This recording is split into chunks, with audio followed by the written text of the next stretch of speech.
Hi, you are listening to Power Couple Podcast with David-Dee, and I'm your host, Thabo Mafuane. How many relationships have you been in?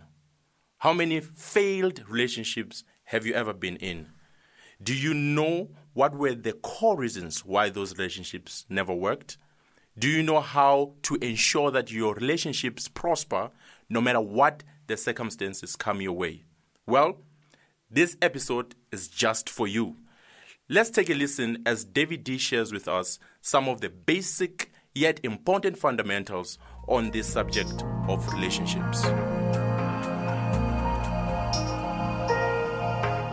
Well, today we are talking about my favorite subject, relationship.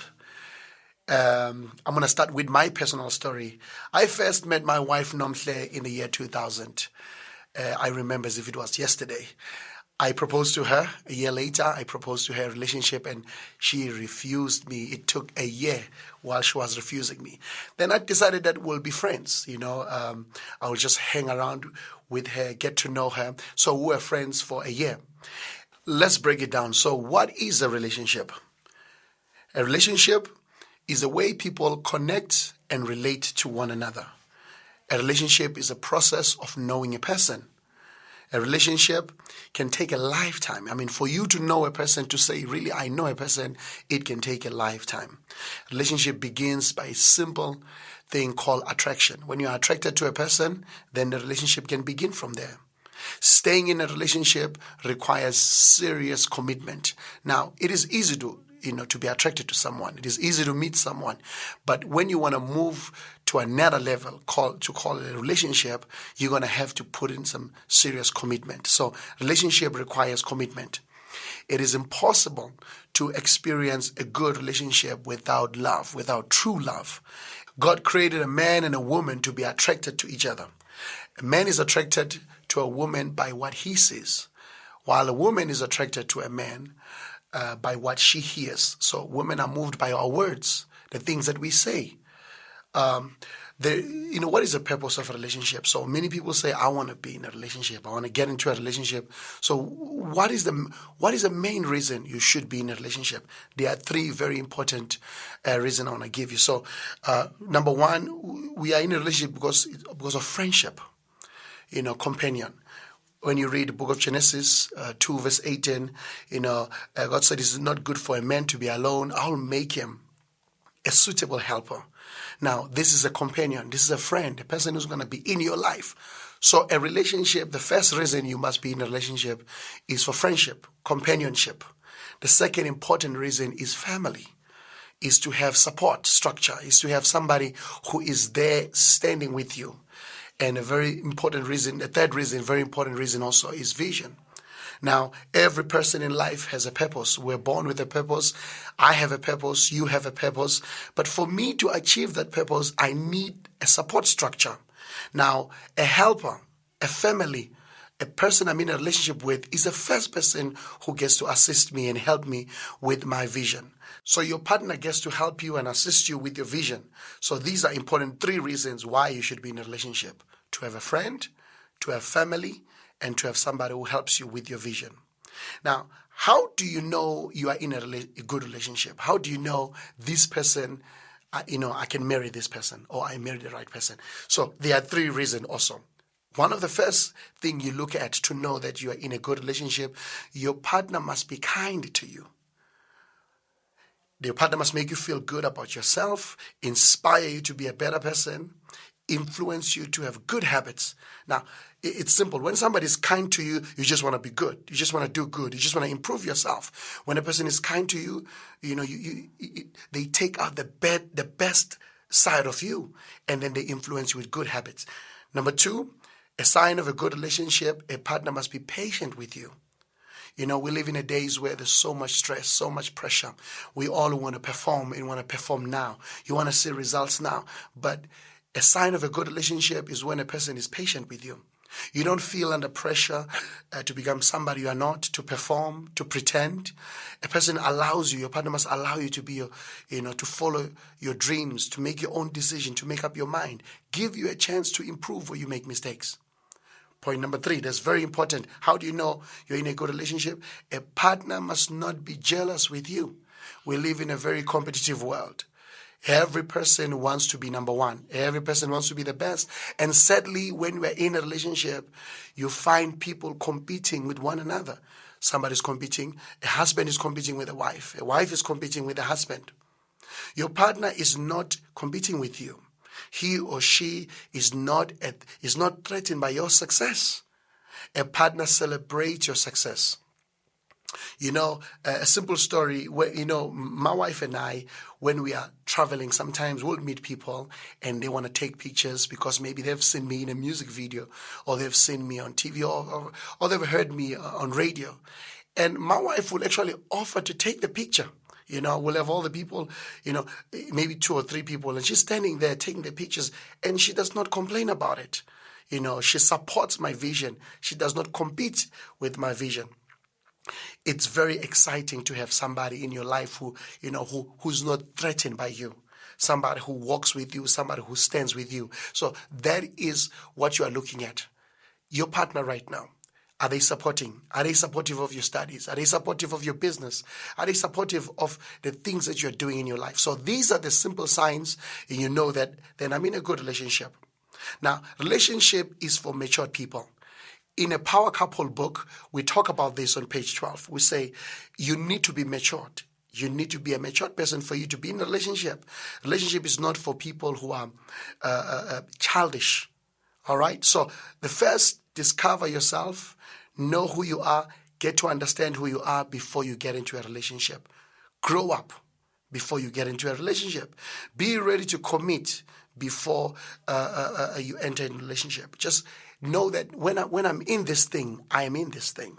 You cannot say, I'm in a relationship, but I want my space. Then what kind of a marriage is going to be that? Because when you are in a relationship, this person is in your life and you are in their life. Don't waste your time with somebody who is not committed to you. Somebody who cannot pitch up for appointments. Somebody who cannot make time. I forgot, if you're in a relationship and you have not spoken to your partner for a week, well, that's a sign of a disaster because you need to be committed to each other. Know your strength, your weakness before you bring somebody in your life. You have to know what you are happy. What makes you happy? What makes you sad? A relationship can make you enjoy life, or it can be an opposite. There are people in a relationship, they hate their lives. You need to be happy first with yourself. Be content with who you are. Then when you get into a relationship, it is very easy to enjoy your partner. Immature people can be very childish and selfish sometimes. Now, a matured person attracts matured people. If you want a matured partner, you need to get matured first. A relationship begins with a simple choice. You choose people that you bring in your life. No one can force you to get into a relationship. Now, how do I find the right partner? I think that's the $1 million question. Most of the people, they'll ask me, but how? How do I know? How do I find the right person? You guys, you look so happy together with Nomhle. How do I find the right person for myself? Well, it's very easy. It's very simple. Ask the one who said it is not good for a man to be alone. God began the whole thing of relationship. Why can't you ask him? He's the one who would actually unpack and solve this whole thing. I believe that prayer is still a key. You ask God to help you find the right partner. Of course, God knows your heart. God knows your character. God knows your desire. God knows your dreams. God has a great plan for your life. He wants you to succeed. God wants you to be happy in your relationship. So a simple thing you must do is to pray. Ask God, how can I get a right person? Who is a right person? Number 2, I believe to find a right partner, you must first become a right partner. You must decide from today that I'll be a better partner. I'll be a better lover. Become what you want to attract. What kind of a relationship you want to be in? Then you must begin. Be a loving, kind, giving, and forgiving person. You cannot keep the grudges of last year and your ex, and you are bringing all the mistakes of the past to this relationship. No one can change you but yourself. And you cannot change your partner. So don't even try to do it. So you change yourself, you improve yourself. Guess what? Your partner is inspired to change himself. Your partner is inspired to improve himself. Know what you are looking for in life. What kind of a person you want to spend your life with. These are things you make choice on, you decide on. Both men and a woman are responsible to find the right partner. So I know traditionally a man is the one who proposes, but a woman is the one who says yes or no. So both of you must pray. So a woman can't just sit and say, okay, I'll wait for him to come. You must pray. Start praying and believing God for your partner. As you're listening to me right now, as I'm talking to you, somebody is praying for somebody like you. You must do the same. Start praying. Believe God for a right partner. 10 signs of a right partner. Okay, so in the Power Couple book, I share these simple signs. Now, this is a right partner. Now, these are the signs that will show you. When you see these signs, please, you can get married. You can marry that person. Number 1, speak your language. A person who speaks your language in business, in a career, in family, in ministry, which means a person who believes in the similar goals that you have. If you believe in owning your own business, you need a partner who believes the same thing. Number 2, a right partner is a person who's doing one of the 3 things, either working, studying in a university, or doing a business. Umahlalela does not make a right partner. So wait for that person to figure out their lives, what they want to do with themselves. A person who's doing nothing does not make a right partner. Number 3, a person who loves God and who respects people. Loves God and loves people. That's very important. Number 4, full of joy. A person who's, when you're around them, you feel this joy. They are full of life. Number 5, a person who's a peacemaker. A person who knows how to calm you down. A person who knows how to calm everybody down. Number 6, a right partner is a person who is patient. Number 7, a person who's gentle and polite. Simple. When you speak, how do you speak to your partner? A person who knows how to smile when you are greeting people. Number 8, a person who is respectful. Respectful. You need to respect your partner and respect the people around you, your colleagues, the people at church, the people in your family. Be respectful. Number 9, a person of faith. We all want to marry somebody who has faith. So when tough times come, your partner will make you stand and your partner will encourage you. And the last one, which is a very strong one, self-control. You need a partner who knows how to say no and who knows how to say yes, not to confuse the two.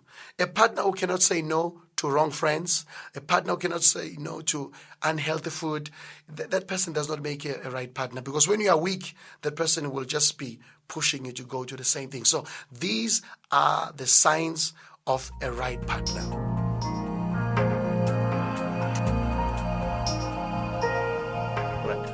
Pastor D, thank you so much for doing this series. I think it's an exciting and very important topic that we're talking about. But I think the most important thing that I want to ask now, why relationship? Why did you decide and say, I want to write under the topic about the relationship? A great question, Thabo. Most people are struggling with relationships. We meet people. They will ask, Nomhle and I, you guys look so happy. How did you get to where you are? You've got so many things that you are doing in the community. We are pastoring a church. I'm in the music industry. She has a career. We are raising 3 kids. With all this, how come you guys look like you're just having a good time in relationship while people are coming in and they are breaking up? Some are divorcing, and some are just, barely getting by. And I realized that this is a topic that we should have. This is a conversation we should have. So writing this book, Power Couple, for me was to try to answer some of the questions. I believe that the mistake starts in the foundation level. Dating, I would use that word, or relationship. If you pick a wrong person, and then you stick to that person, and you even marry that person with wrong motives, then the whole thing is just, it's gonna be a disaster. So if we can fix the beginning, what is the beginning of a relationship, and then how can you, build on the Word of God until you get to marriage. So I realized that writing this book would be a good thing to answer some of those questions: how to start a relationship, how to form a good relationship. Yeah, and someone might be listening and saying, man, I didn't realize that I started on the wrong foot, right? And you find that the person is already married, Yeah, Like, what is yeah. the way forward now? So like, okay, I realize after listening to this podcast, I realize that my motives I need were to wrong. fix some things. All right? Then what is the way to go from here? The good things that we serve a God who is amazing. God, there's a grace of God. God can help you. Now, I believe that of course, being married, you are in the will of God. That's number one. So for God to allow you to get married, and then you guys didn't kill each other before marriage, now that you are married, you are in a will of God. Now we just need to fix some few things. There are things that we need to try to improve on. Now you cannot change your partner. You need to get that and be happy with that. You cannot change another person. You need to change yourself. So in this book, we talk about simple ways how to improve your marriage, how to improve yourself as a husband, how to improve yourself as a wife. And I believe that now that you are in marriage, now that you are with this person, it's not too late to spice up a relationship. It's not too late to make your marriage, the exciting marriage. I believe I have one of the, greatest relationship because my wife understands me very well and I understand her very well. But it took a lot of growth for me. I had to adjust myself. I had to sort of grow up quickly and be mature. I was talking about a relationship is for mature people. So if you are listening now and you say, oh, maybe I'm struggling, maybe I'm with the wrong person, let me tell you, if you leave this person, the next person has more problems than this one. So you cannot say I'm leaving because I'm in a wrong person. You might be the wrong person, that you need to change your character. You need to change your behavior. And then when you become a right person, guess what? You are happy in your relationship. So you change yourself and then you begin to inspire your partner also to be a better person and to be a better lover. So when you're in a marriage, you can never divorce. You are in the right place.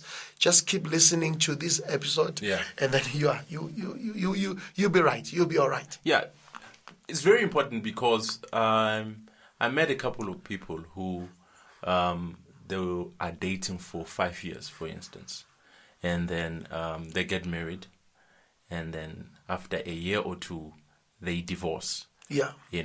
And I just let's tackle the issue of dating. Okay. Right, because previously we spoke about the worldly way of dating, a relationship, and then the godly way of relationship. Yeah. Now, when we talk about dating, versus the godly way, like break it down for everybody who might be thinking, man, I didn't realize that this dating thing is what I'm doing and it might not work for me. Yeah, you're right. For me, dating is like driving with your eyes closed and just hoping to keep the straight line. That's what dating it is. You say, I'm hoping I'm going to get it right. Dating is to try a person. You see a person looks good. Can I just try you out? And then when you try out, you realize, you're good, but not that good. Let me try your sister then. So at church, you find people dating 5 people. One guy, he would move from this lady to another lady, or vice versa. Lady moves to all the guys in dating. So I call it a worldly way of relationship. You cannot use it as a child of God. And if you are serious about marriage, dating, how many exes can you have? Can one have to say, I've got it. Now I think I'm a master dater. I'm a master. So master dater. So there's no such a thing. So when you're dating, you're wasting your time. Yeah. Now if people have been dating for 5 years, why they probably get into marriage and then suddenly they divorce is because in marriage you meet your husband, you meet a real person. Because when people are dating, sometimes they are pretending. They are pretending to be humble, pretending to be kind, pretending to be loving. As soon as you get married, a person becomes themselves. And maybe you might not like, who they really are. So that is a worldly way. So a kingdom way, I know when I say pray, it sounds like, oh, come on, Christians, they just say pray for everything, which you have to. Yeah. But you involve God. What do I mean? You involve God if you want God to help you. And there are things that God will assist you. Do it like this. Don't do it like this. Simple things. You cannot abuse a person. Scripture will be very clear that, you cannot be abusive. Love is kind. Love is patient. All these things are there. So if you want to do it a godly way, follow the scriptures. And then that's a right relationship. That's a right platform. Right. So people get married or get into relationships for different reasons, right? People get married for different reasons. For instance, someone would say, listen, I go to church and Sunday in and Sunday out, my pastor says sex before marriage is a sin. So I don't want to sin. I want to have sex, so I must get married. Yeah. There are some who say, hey, man, I think it's time for you to have kids or something. You shouldn't be alone. I mean, what's wrong with you? And they get into relationships that lead into marriages like that.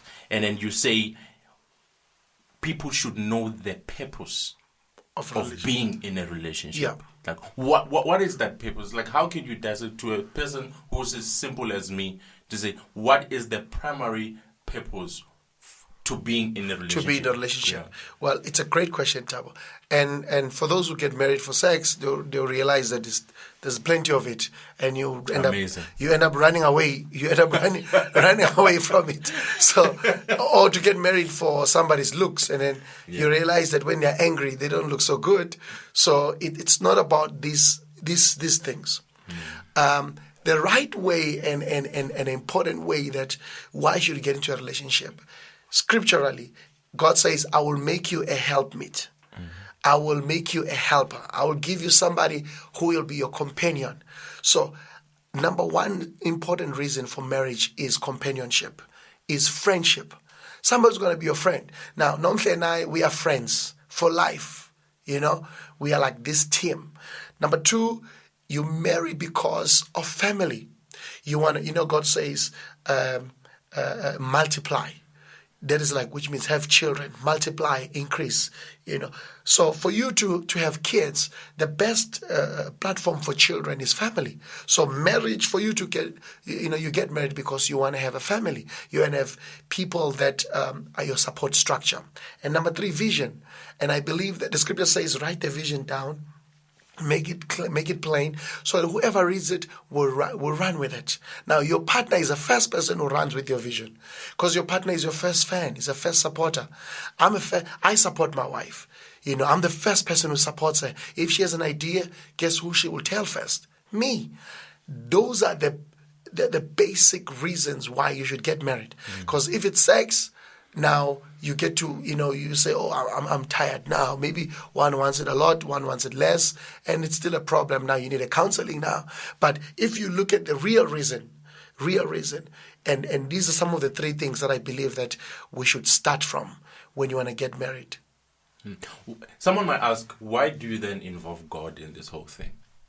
There are people who I know who are married, who don't necessarily go to church, who don't really believe in God or anything like that, but they are married and they have kids. It's why involve God in this relationship marriage thing? Somebody might listen and say that's a wise question, but God says it's not good for you to be alone. It's God who said it. It's not a man. It's not somebody who came up with it. It's not good for you to be alone. I will make you a wife.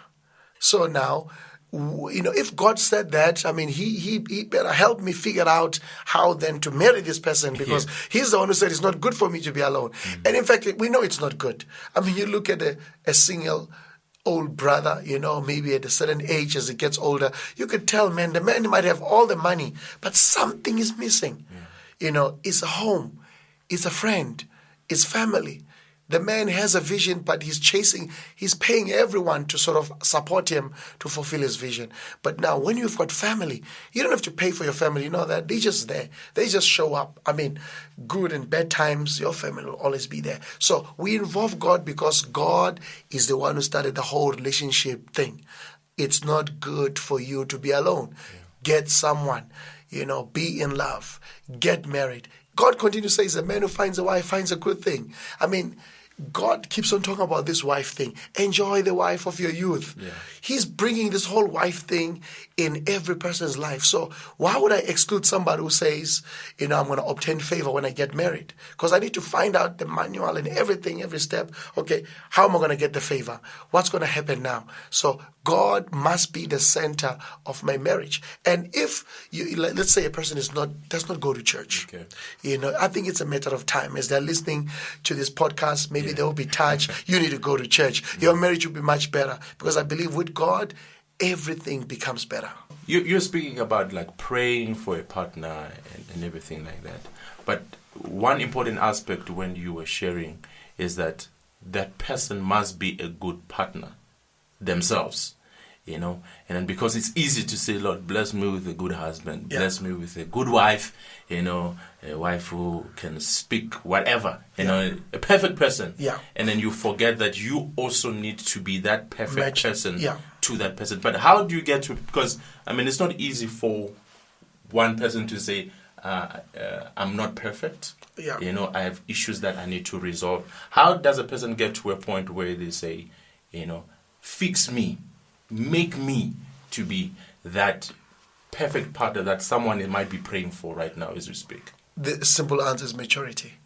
Immature people, they can be selfish, they can be childish, and they don't even know it. So a relationship is for mature people. Now, marriage is for, you must be matured. The Bible says a man who finds a wife finds a good thing. Now, a man is not a boy. A man is not a child. A man is a matured person. And a wife is a matured person, is not a young girl. It's very important that maturity comes into play. You've got to be mature. You've got to improve yourself. I believe this, you attract people who are like you. If you are loving, you're going to attract loving people. So change yourself. Be the best of you. You're going to see what's going to happen to your partner. Even if you're in a relationship already, be the best of you. And you'll see. So plant what you like to see. If you want your partner to be more loving and express love, start doing that. Be matured and let it start with you. And with those words, thank you so much for joining us on this first episode of Power People when we're talking about relationships. Next week, we'll be talking about friendship that leads to a relationship. You don't want to miss that. Thank you so much for being with us. Till we meet again, bye-bye.